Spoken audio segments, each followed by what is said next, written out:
Share market इतना गहरा कुआं है जो पूरे देश की पैसे की प्यास बुझा सकता है, और मैं इस कुआं में डुबकी लगाना चाहता हूं। हेलो दोस्तों, नमस्कार। स्टॉक मार्केट में आप सभी का स्वागत करता हूं।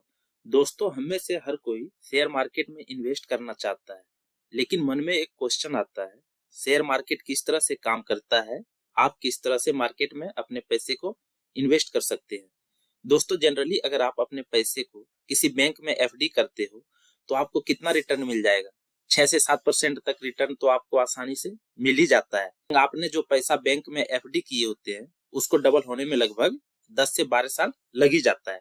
लेकिन दोस्तों, क्या आप जानते हैं, अगर आप इसी पैसे को शेयर मार्केट या किसी म्यूचुअल फंड में इन्वेस्ट कर देते हो तो पता है आपको कितना परसेंट रिटर्न मिल जाएगा? आपको दोस्तों 12 से लेकर 18% तक रिटर्न मिल ही जाएगा। आपने जो पैसा इन्वेस्ट किया था वो डबल होने में लगभग 5 से 6 साल ही लगेंगे।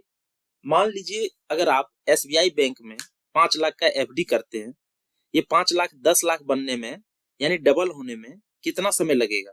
दोस्तों, ये डबल होने में 10 से 12 साल लग जाएंगे।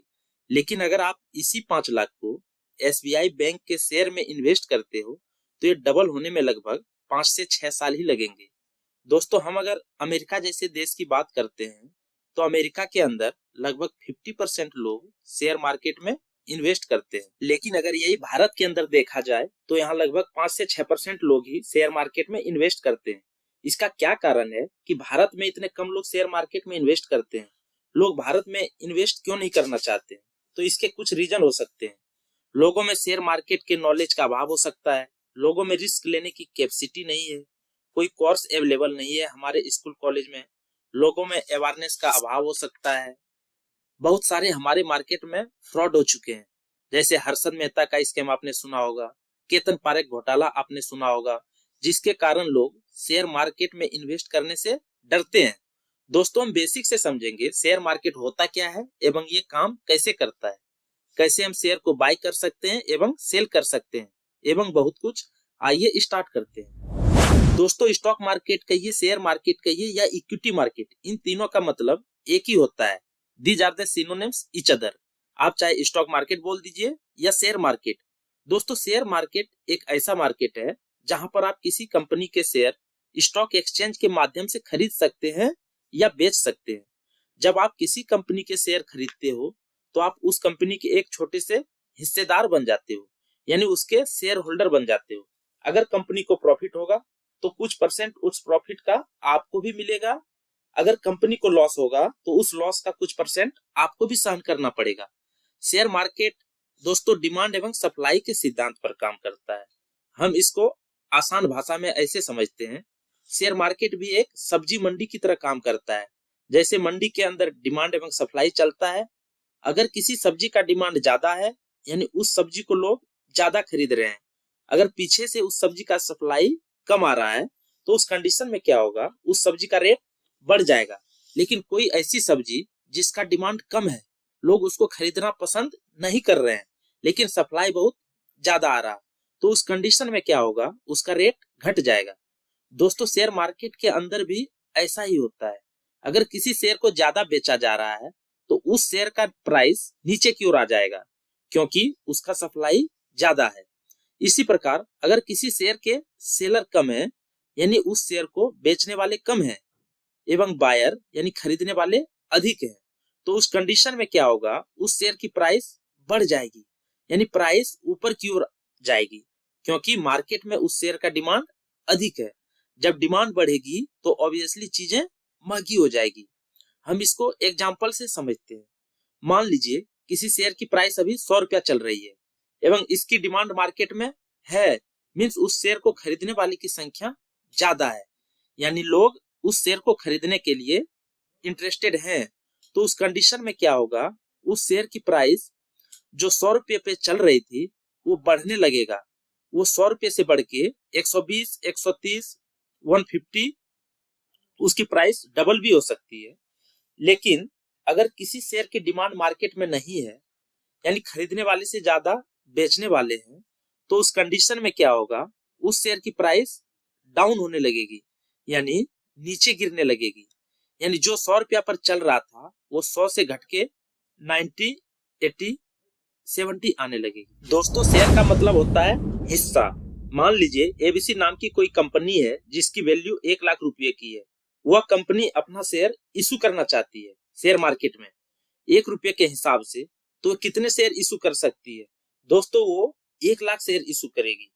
अगर वह कंपनी 50 पैसे के हिसाब से शेयर इशू करेगी तो वह 2 लाख शेयर इशू कर सकती है। अब मान लीजिए आपने उस कंपनी के 5000 शेयर खरीद लिए, तो आप उस कंपनी के कितने प्रतिशत के मालिक बन गए? आप उस कंपनी के 5% शेयर के मालिक बन गए। अगर आपने 10,000 शेयर खरीद लिए होते तो आप उस कंपनी के 10% शेयर के मालिक बन गए होते। जैसे जैसे कंपनी की प्रॉफिट बढ़ती जाएगी या कंपनी की वैल्यू बढ़ती जाएगी तो कंपनी के शेयर की कीमत भी बढ़ती जाएगी। अगर कंपनी को लॉस होगा तो आपके शेयर की प्राइस में भी गिरावट आ सकती है। आप जब चाहे अपने शेयर को ऑनलाइन अपने ट्रेडिंग प्लेटफॉर्म के माध्यम से बेच सकते हो। दोस्तों ये जो मार्केट है इसको 2 टाइप में डिवाइड किया गया है। पहला प्राइमरी मार्केट एवं दूसरा सेकेंडरी मार्केट। प्राइमरी मार्केट वह मार्केट है जहां पर कंपनी खुद आकर अपने शेयर को बेचती है। उसके शेयर की प्राइस क्या होनी चाहिए वह कंपनी खुद तय करती है एवं पब्लिक को खरीदने के लिए ऑफर करती है।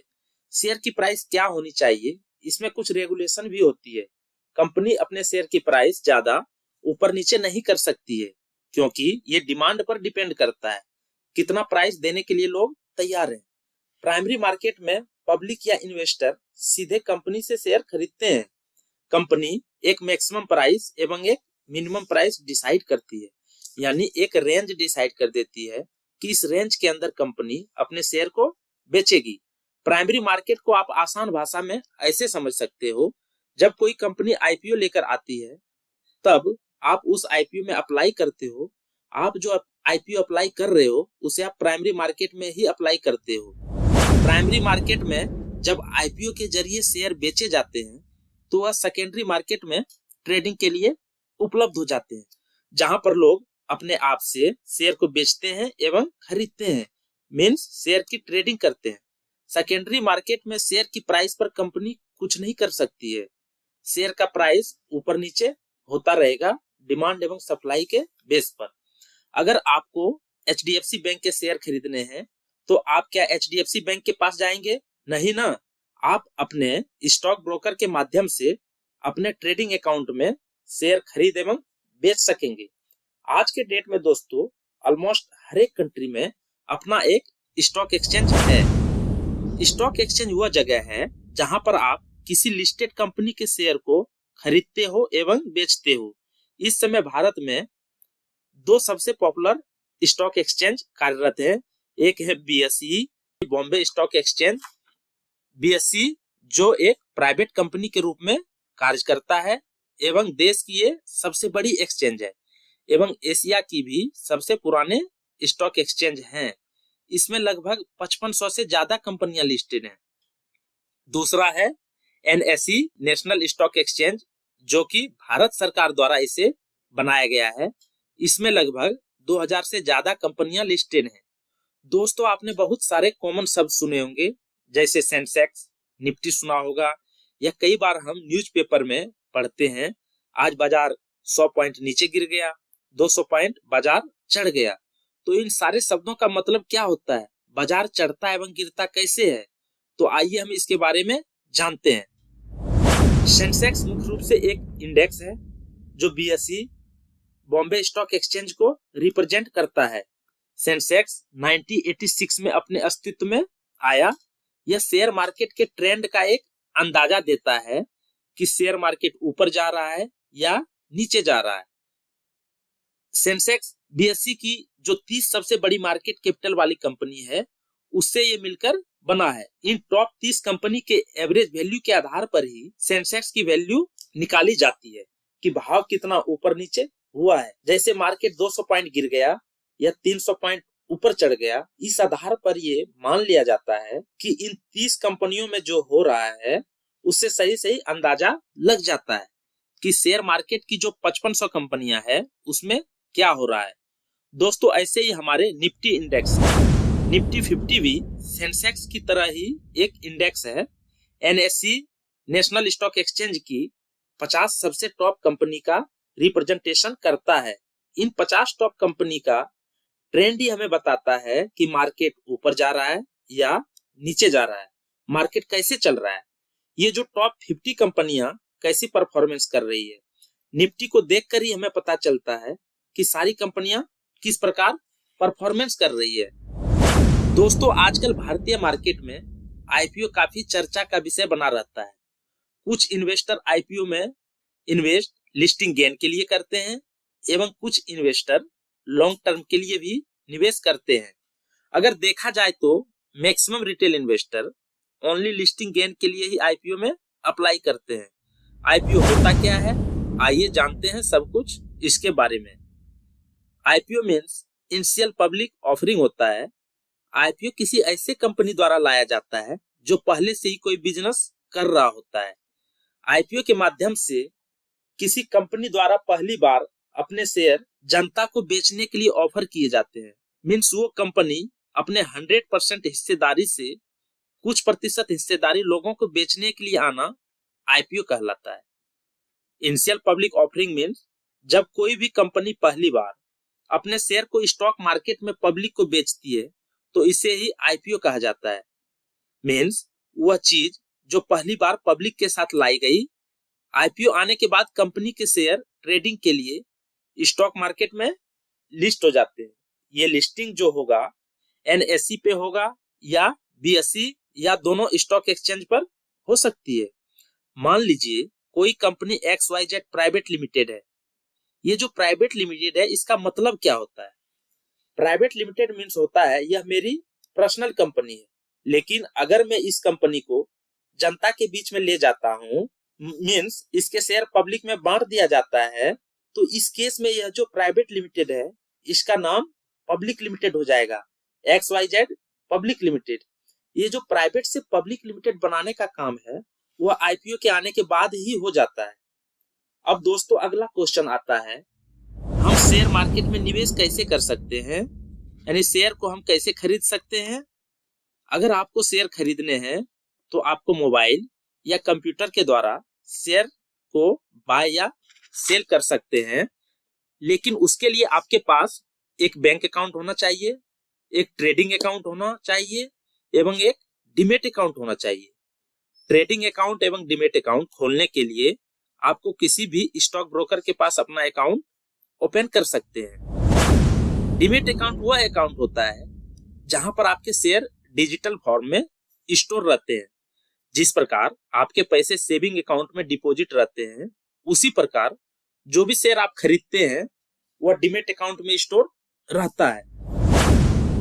ट्रेडिंग अकाउंट वह अकाउंट होता है जिससे आप शेयर को खरीद एवं बेच सकते हैं, जिसमें पैसे का ट्रांजैक्शन होता है। ये दोनों अकाउंट एक ही ब्रोकर के पास खोले जाते हैं। ये कंप्लीटली ऑनलाइन प्रोसेस होता है। मार्केट में बहुत सारे ब्रोकर हैं, जैसे जीरोधा है, ग्रो है, एंजल वन है और भी कई सारे हैं। आप किसी के पास भी अपना अकाउंट खोल सकते हैं। जब भी आप किसी कंपनी का शेयर खरीदना चाहते हैं तो सबसे पहले आपको क्या करना है, आपको ब्रोकर के वेबसाइट या उसके ऐप पर लॉगिन करना होगा। लॉगिन हो जाने के बाद सबसे पहले ट्रेडिंग अकाउंट में आपको रुपये ऐड करना है, जितने रुपये का शेयर आप खरीदना चाहते हैं। उसके बाद आपको ऑर्डर प्लेस करना है। ऑर्डर प्लेस करने के लिए हमारे यहाँ 2 एक्सचेंजेज हैं, एनएसई एवं दूसरा बीएसई। इन दोनों एक्सचेंज में से कहीं भी आप शेयर को खरीद सकते हैं। शेयर खरीदने के लिए आपको उस कंपनी का नाम टाइप करना है जिसे आप खरीदना चाहते हैं। मान लीजिए आपको रिलायंस का शेयर खरीदना है तो आप एनएसई या बीएसई में रिलायंस टाइप करेंगे, ऑटोमेटिक रिलायंस का प्राइस आ जाएगा। बहुत ही आसान है। आशा करता हूं दोस्तों आपको समझ में आ गया होगा। अगर शेयर मार्केट से पैसे कमाना चाहें तो आप ट्रेडिंग कर सकते हो या इन्वेस्टमेंट करके पैसे कमा सकते हो। ट्रेडिंग कई प्रकार के होते हैं, जैसे इंट्राडे ट्रेडिंग, पोजिशनल ट्रेडिंग या स्कैल्पिंग। आप चाहे कोई भी ट्रेडिंग करके पैसे कमा सकते हो। इन्वेस्टमेंट का मतलब होता है आपने किसी अच्छे शेयर में वन टाइम पैसे को लगा दिया एवं उसे लॉन्ग टर्म के लिए छोड़ दिया, तो आपको अच्छे रिटर्न मिलने की संभावना ज्यादा होती है। दोस्तों आपके मन में एक क्वेश्चन आया होगा कि शेयर मार्केट को आखिर चलाता कौन होगा, शेयर मार्केट को रेगुलेट करने के लिए भारत ने एक संस्था बनाई है जिसका नाम है सेबी, जिसको 1992 में मान्यता दिया गया। SEBI security exchange board of India.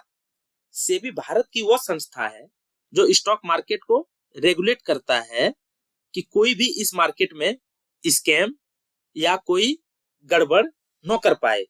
SEBI investor protection एवं स्टॉक एक्सचेंज रेगुलेटर के रूप में कार्य करता है। दोस्तों, सबसे इंपॉर्टेंट सवाल यह है कि क्या शेयर मार्केट एक सट्टा बाजार है? लोग इसे जुए से कंपेयर करते हैं क्योंकि इसमें बहुत ज्यादा रिस्क होता है। अगर आप मेरी राय माने तो दोस्तों वह हर चीज जुआ है जिसके बारे में आपको अच्छी तरह से नॉलेज नहीं हो, चाहे वह शेयर मार्केट हो या कोई बिजनेस ही क्यों न हो।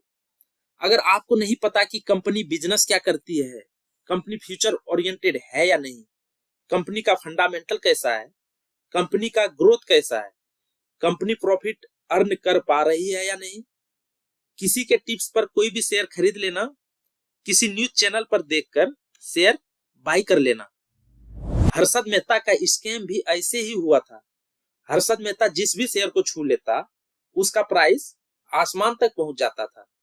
हर्षद मेहता जिस किसी भी कंपनी के स्टॉक पर पैसा लगाता था उसकी कीमत ऊंचाइयों पर पहुंच जाता था, जिससे उन्हें करोड़ों रुपए का मुनाफा होता था। हर्षद मेहता ने एसीसी सीमेंट के शेयर जो कि 200 रुपया पर उस समय चल रहा था, उन्होंने 200 रुपए से इसकी प्राइस 9,000 रुपए तक पहुंचा दिया। एसीसी सीमेंट कंपनी के अंदर कोई दम था ही नहीं। उस कंपनी के फंडामेंटल काफी कमजोर थे, उसकी प्रॉफिट बढ़ ही नहीं रही थी। उसके बावजूद हर्षद मेहता ने स्टॉक में रैली चला दी।